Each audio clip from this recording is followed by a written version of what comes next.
I'll leave a link to this interview in the description below, so you guys can go watch it for yourselves if you haven't seen it already. But the video was a reaction by Deontay Wilder to Anthony Joshua's victory over Carlos Takam last weekend. Wilder says that Joshua has got stamina issues, and he believes he can exploit those stamina issues. Now, I've spoke in videos before about how good Deontay Wilder's stamina is, because it's something he actually doesn't often get credit for. People want to talk about windmill and people want to talk about his punching power. Sometimes they talk about his speed. What they very rarely talk about is his stamina. When have you ever seen Deontay Wilder gassed out in a fight? And I'm sure all of you know, one of the main reasons why Deontay Wilder's stamina appears to be so much better than the likes of Anthony Joshua is because Wilder's a very slim guy. He's not carrying all those big, heavy, bulky muscles. He only weighs about 220 pounds. So his heart and lungs, there's not that much strain on them when he's moving himself around the ring. And that allows him to retain good energy levels, even late into fights. You look at the way he finished off Johan Duopa, and that was a good scrap, that Duopa fight. I mean, Wilder won the majority of the rounds, but he opened up on Duopa late in that fight and stopped him. Duopa's a tough man. Knocked out Artur Szpilka late in the fight too.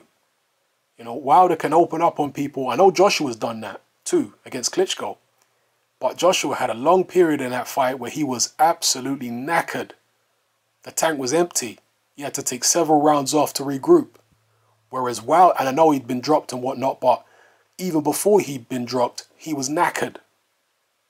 That's what led to him being dropped, because he ran out of steam. Whereas Wilder, in the fights I mentioned, he wasn't knackered in those fights.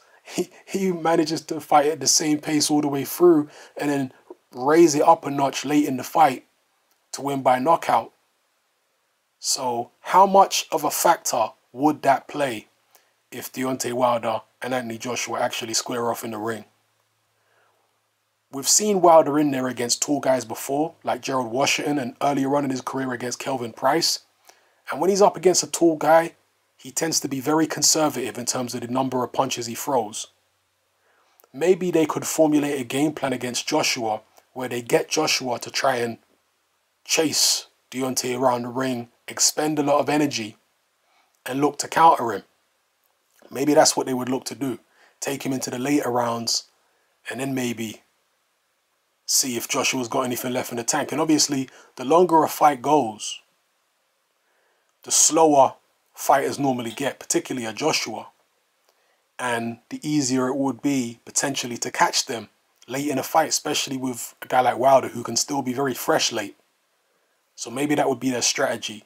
He has a good trainer and, you know, a good team around him who know what they're doing. It's just up to Deontay to implement the game plan. So let me know what you guys think in the comment section below. Can Mark Breland come up with a good strategy for Deontay Wilder? Can he implement it against Anthony Joshua?